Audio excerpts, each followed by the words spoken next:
Africa's experiencing a 21st century cultural revolution, where before we'd look abroad in places like the USA for cultural thinking. Africans today are looking toward each other for cultural inspiration and expressing it online. The internet's been a remarkable catalyst to the growth of a generation of Black content creators and cultural influencers. Platforms such as Suburban Zulu, Miss Millie B, Vanguard Magazine, Bubblegum Club create localized content that speaks directly to their own needs and tastes, revolutionizing the rules of engagement in documenting African life. They inject their own experiences into the content, making it more relatable and relevant to the South African audience. We met with Andrew Similani, co-founder and producer of Black Nation magazine, to talk about where the phenomena comes from and what it means for the cultural landscape. So everything Black Nation from the beginning. The reason why we actually decided to come up with the concept, Black Nation, so that we could create content that we want to see, or content that we thought other young people wanted to see. And we just said, you know what, fuck it, fuck watching TV. We're just gonna create this stuff, and we're just gonna create content, of people around us. With over 200 videos online, Black Nation think of the content as not only fun, but as an important representation of young Black life in media. Our stuff is very fun, man. Like the way it's the entire thing. It's not just the output. It's not just the content you guys get to see at the end. It's the whole process, It's young people involved. We don't have any old people creating this content.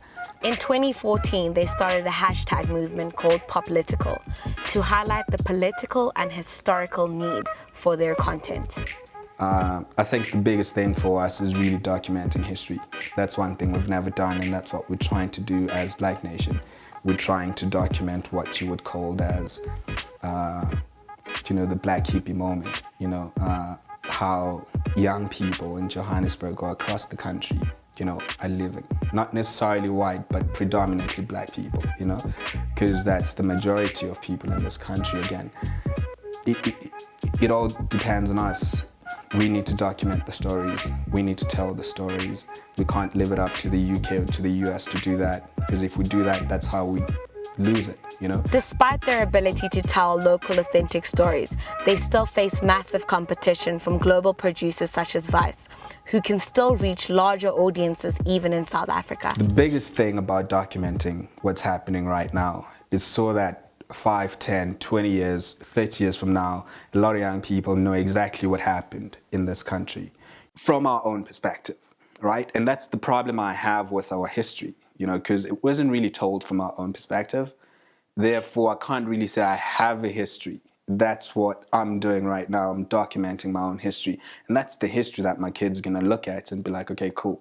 That's what Daddy did with his friends, with his brother. Because previously, like Sapphire Town, but what do we have?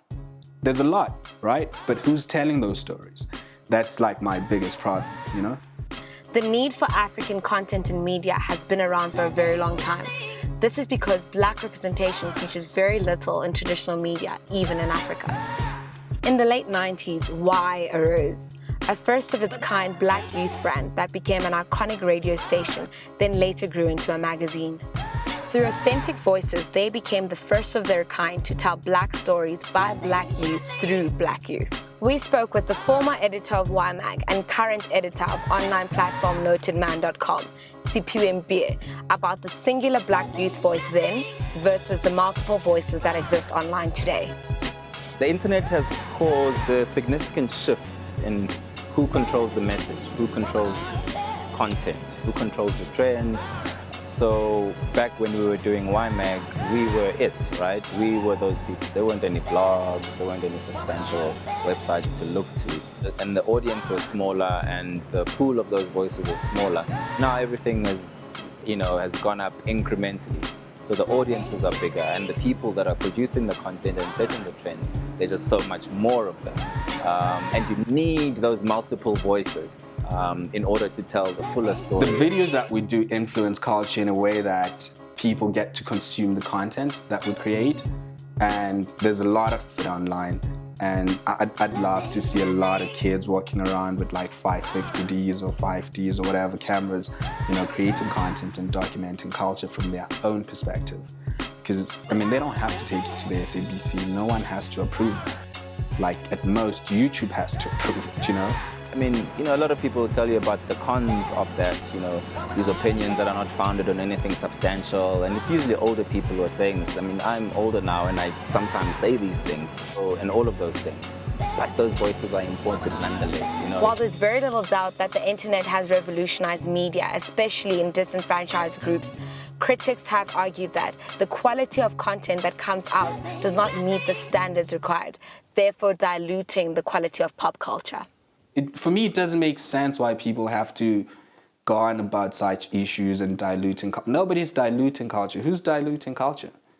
You know, I think everybody who does anything within culture is adding something. It might be whack, but it's like still adding something to culture. Maybe it's adding whackness to culture, but you know, it's contribution nonetheless. With growing internet exposure and more blogs entering the space daily, the need for collaboration seems higher than ever, especially where the quality of content is concerned. It's a great thing to have so many blogs, right? Because that also gives us access to a lot more information, to a lot more opinions, perceptions, etc. And the more voices that are there, and the more voices that are actually making an impact in that world, you know, the more nuanced the entire story is, the richer it is. And you know, if you're listening and if you're watching, you will be able to extract those nuances. It seems there's no doubt that this class of black content creator is an important voice that is very credible with audiences, but the question of who profits most remains. I think what the next frontier is in ownership. So yes, this young blogger in Johannesburg might own their platform, but I think the challenge is being able to capitalize on that, not just beyond just reaching an audience, creating content, but to be able to monetize it, for example, is crucial, you know. Much like in the case of representation, the lack of black ownership of black ideas is an age-old challenge. This has been the focus of cultural entrepreneur and local influencer, Frypan Mfula. Frypan started an online store, RHTC, in 2013 as a way of creating a marketplace for local youth brands to take advantage of their influence online. So the internet's impact on culture in South Africa, how does it feel? Where is it going? What do you feel about it? I mean, it's dope, man, because it's given young black kids an opportunity to actually benefit from what they know. Their knowledge of street culture. It's given them opportunity to form institutions or businesses that can help us take that information we have, put it into a product or a service, and make money from it. Today, the platform sells South African products from cultural sensations such as Boys and Bucks, Half Empty, 100K Makase, and Thesis. Their slogan, simply, we sell culture. And what we mean by that is that we sell authentic South African subculture, which is like young urban culture. How we do that is, so we have brands that are owned by young urban people, you know what I mean? So they influences the internet and the ground as well, you know what I mean? When we say we sell culture, we're pretty much taking our influences and our cultural landscape, putting it into product, coming up with a distribution, a concept, and we give it to whoever wants to buy it anywhere in the world, and even in SA as well. It's a model that works. Aligning a product with the local culture is a huge need for the brands. Frypan is not the only one capitalizing from this need, with big brands such as Adidas, Puma, and Nike aligning themselves with local icons and symbols, maximizing their cultural appeal. Right now, there's like this big phenomenon, not right now, but it's been there, of influencers. We're called influencers, right? So it's like these guys who can translate any product and localize it. However, sometimes this can be at the expense of the influencers themselves. Yes, this young blogger in Johannesburg might own their platform and curate whatever it is goes on the platform. But in terms of that platform being sustainable, they need funding or they need support from advertisers and sponsors. that happens to a certain extent. But if you look at those relationships, the power dynamics with the brands are not the same. They vastly skewed, or they're overwhelmingly skewed towards the brands. Local influencers being approached by international brands has become seen as a sign of achievement on the influencers' part. Not only does this put the brands in a position of power, it threatens to make the brands the tastemakers and validators of local culture.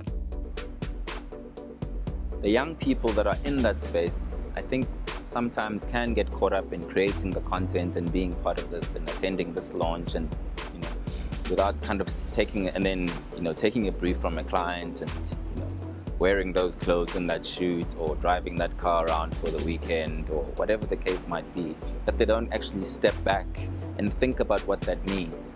So if you're going to get a 1,500 Rand pair of shoes, and they ask you for a blog post, they ask you for a Twitter, like a Twitter barrage, 6 tweets in a week, and an Instagram post. And if you were to quantify that per 1,000, start realizing that a 1,500 Rand pair of shoes, could have been taken care of in one tweet. For some who have bigger followers, could have been half a tweet that could take care of that 1,500. So everything else is added value for this client who's just giving you a pair of shoes. You can't really give us a pair of sneakers and think we're going to do a job for you. Okay. We want to get paid. I have a different taste, and for that kind of taste, I need to get paid for it. So we just never take like free stuff from companies, unless if it's like really free and we don't have to do work for it. Yeah. But if we're going to have to do like campaigns on social media or use our platform so that it benefits the client, then the client is going to have to meet us halfway. They're going to have to give us cash. They're going to have to pay us. The key to cultural and creative influencers really taking advantage of their position, because I don't think they realize, a lot of them don't realize how powerful they are. They don't realize that they are the culture. And their power is in their voice and in their audience. Brands would not approach them if they didn't have that. And I think they can start thinking in that way if they start thinking more around collaboration, around unity within that community, and not looking at, the next guy or their peers as competition, because they're all, ultimately it's all about documenting this culture and creating content around it. And it's their story, and it's important, and it's valid, and it's valuable, and it should be paid for as such. Culture is defined as the ideas, beliefs, experiences, and social behavior of a community. Basically, the rules of engagement that glue us together as people. In Africa, a continent that still battles to define itself by its own terms, African stories told by African people is still a massive commodity. The world needs African cultural thinking, and most of all, they need Africans to be the owners and beneficiaries of this thinking. The question remains, do they know that they have the power? Do they understand that they are the culture? I don't know. Do you?